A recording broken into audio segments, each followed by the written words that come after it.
안녕하세요. 심사임당입니다. 누군가의 말 한마디에 하루 전체가 흔들린 적 있으신가요? 별것 아닌 일인 걸 알면서도 자꾸 머릿속에서 그 장면이 재생되고 왜 이렇게 예민하게 반응했을까 스스로를 탓하게 되는 밤. 오늘은 그런 이야기를 해드릴게요. 감정에 휘둘리는 건 당신이 나약해서가 아니에요. 뇌가 그렇게 만들어져 있기 때문입니다. 그리고 그걸 알면 조금 달라질 수 있어요. 사람은 반응하도록 설계된 생물입니다. 누군가의 무심한 한마디, SNS에서 스쳐 지나간 댓글, 내 마음대로 되지 않는 순간, 이런 사소한 자극에도 마음은 쉽게 흔들리고 과하게 반응해 버립니다. 그런데 그 반응이 바로 마음의 고통을 만들어내고 있다면요? 뇌 안에는 편도체라는 부위가 있어요. 위험이나 위협을 감지하면 이성이 개입하기도 전에 순식간에 몸을 긴장 상태로 만드는 곳이에요. 예를 들어 상사의 한마디, 그 내용보다 말투에 강하게 반응해버리는 건 편도체가 공격이라고 판단하고 자기 방어 스위치를 켜버렸기 때문입니다. 하버드 대학의 연구에서는 강한 분노나 두려움을 느낄 때 뇌 안에서 감정의 경고장치인 편도체가 과하게 작동하고 이성을 담당하는 전두엽과의 연결이 일시적으로 끊어진다는 것이 밝혀졌어요. 즉, 감정이 폭주할 때 뇌는 엑셀만 밟히고 브레이크가 듣지 않는 차와 같은 상태예요. 그래서 감정적일 때일수록 판단을 틀립니다. 그래서 화가 치밀어 오르는 것 같은 순간 먼저 숨을 한번 고르는 것만으로도 편도체의 과잉 반응을 크게 줄일 수 있어요. 반응을 줄이는 첫걸음은 화를 참는 게 아니에요. 자신의 뇌가 어떻게 작동하는지를 아는 겁니다. 사람은 본능적으로 반응하는 뇌를 가지고 있어요. 그래서 분노나 불안을 없애는 건 불가능합니다. 하지만 그 반응을 알아채는 연습을 하면 분노와 슬픔을 조용히 가라앉히는 힘은 길러낼 수 있다고 해요. 스탠퍼드 대학 연구에 따르면 감정적인 자극을 받은 직후 몇 초 동안만 호흡을 의식하면 편도체의 활동이 가라앉고 이성을 담당하는 전두엽의 기능이 돌아오는 경향이 보였어요. 즉, 깊은 호흡은 정신력의 문제가 아니라 뇌과학적으로도 리셋 스위치로 작동하는 행위예요. 그리고 또 하나의 방법이 있어요. 마음이 흔들릴 것 같을 때 자신의 감정을 한 발짝 물러서서 바라보는 것. 아, 나 지금 화가 나고 있구나. 지금 불안해지고 있네. 그렇게 감정에 이름을 붙이고 하나의 현상으로 관찰하는 것만으로도 감정과의 거리가 생기고 분노나 슬픔에 지배되기 어려워집니다.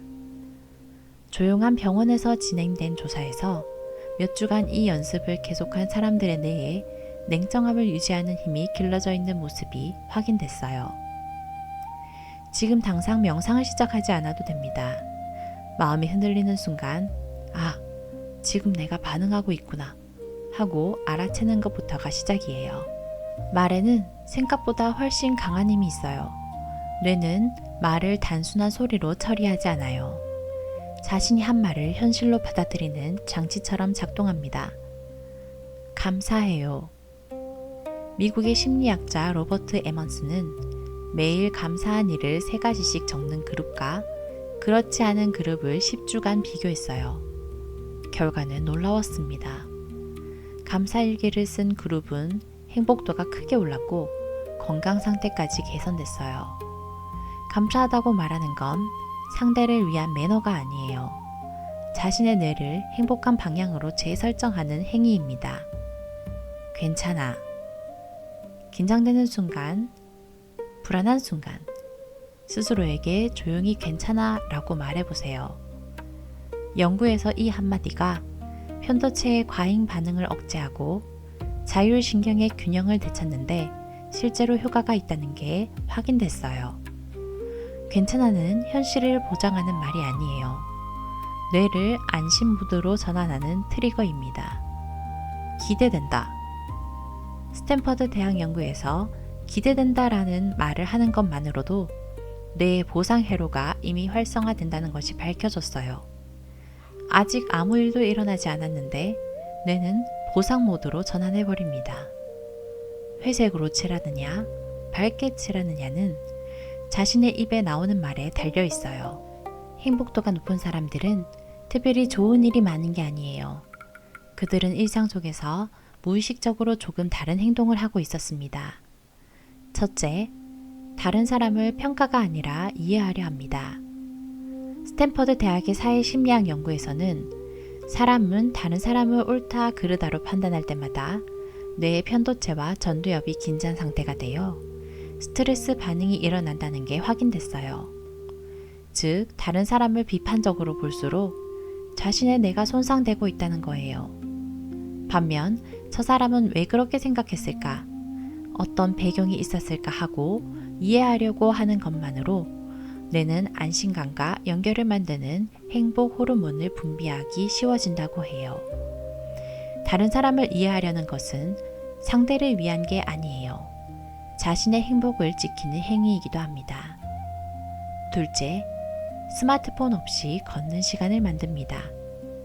하버드 대학 연구에 따르면 사람은 무엇을 하느냐보다 의식이 어디에 있느냐로 행복도가 달라진다고 해요. 항상 스마트폰을 보는 사람일수록 의식이 지금이 아닌 다른 사람의 세계로 향해 버립니다. 반면 걸을 때 시선을 들어 풍경을 보는 사람은 세로토닌이 분비되기 쉬워진다고 해요. 단 5분이라도 하늘을 올려다보며 걷는 것만으로도 스트레스 지표가 내려간다는 연구도 있어요. 스마트폰을 보지 않는 시간은 정보를 차단하는 시간이 아니에요. 자신에게로 돌아오는 시간입니다. 셋째, 작은 완성을 만듭니다. 행복도가 높은 사람일수록 하루 안에 끝맺음을 만들고 있어요. 하버드 대학의 행동과학 연구에서는 오늘 해낸 것을 작은 것이라도 자각할 수 있는 사람일수록 주관적 행복도가 높다는 것이 밝혀졌어요. 청소를 끝냈다. 메모를 한 줄 썼다. 그런 사소한 행동에도 도파민이 분비되고 만족감을 느끼기 쉬워집니다. 행복은 큰 성공이 아니에요. 작은 완성을 쌓아가는 뇌의 리듬으로 결정됩니다. 오늘 이야기를 정리해 드릴게요. 감정이 휘둘리는 건 당신이 약해서가 아닙니다. 뇌가 그렇게 만들어져 있을 뿐이에요. 화가 치밀 때 숨을 한번 고르는 것.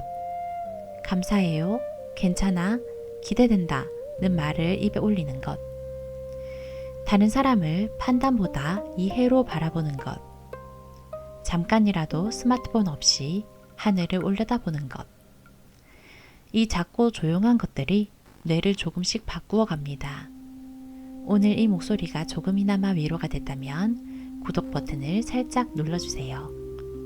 또 지친 밤이 찾아오면 언제든 찾아오세요. 이 서재에서 기다리고 있을게요. 잘 자요.